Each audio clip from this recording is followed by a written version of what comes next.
మాట్లాడతాము. అండ్ ఆ తర్వాత మా ఉప్పెన డైరెక్టర్ బుచ్చిబాబు గారు మాట్లాడతారు. గుడ్ ఈవినింగ్ అండి. గుడ్ ఈవినింగ్ అందరికీ. అలానే వేదిక ముందున్న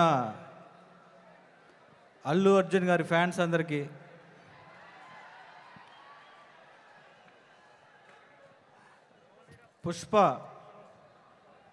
పుష్ప అనేది ఒక బ్రాండ్ అయిపోయింది ఈరోజు ఇండియా మొత్తం.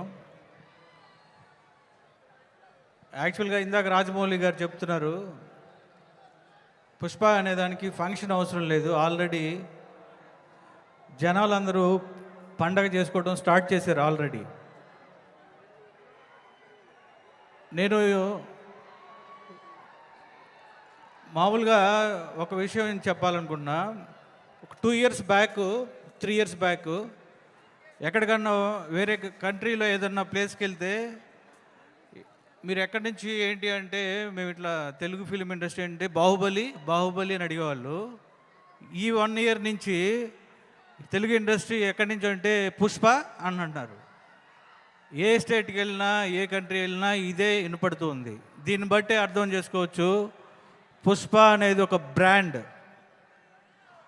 అల్లు అర్జున్ గారు ఒక బ్రాండ్ ఈరోజు ఇండియాలో.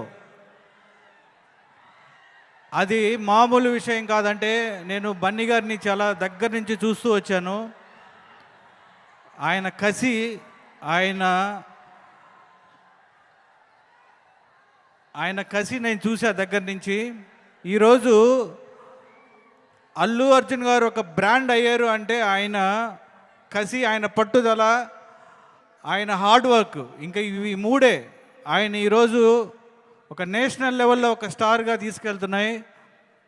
ఈ సినిమా పుష్ప 2 గురించి ఇండియా మొత్తం ఆల్రెడీ అడ్వాన్స్ బుక్ చేసుకొని ఆల్రెడీ ఎక్కడికో తీసుకెళ్తున్నారు ఈ సినిమాని. రాజమౌళి గారు ఎప్పుడో ఒక ఇంటర్వ్యూలో ఒక మాట చెప్పారు,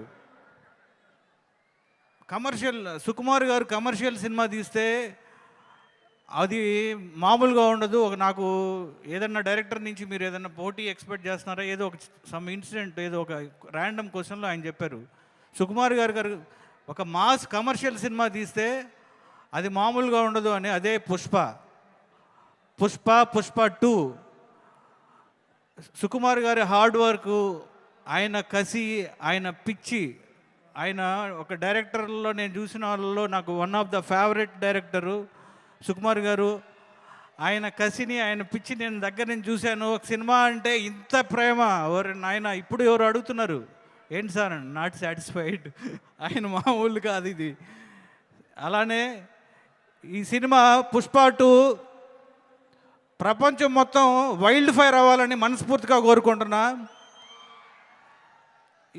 మైత్రి మూవీ మేకర్స్, మా హోమ్ బ్యానరు మైత్రి, నవీన్ గారు, రవి గారు, అలానే చెర్రీ గారు, అందరికీ ఈ cinema biggest block buster of India అవ్వాలని మనస్ఫూర్తిగా కోరుకుంటూ థ్యాంక్ యూ.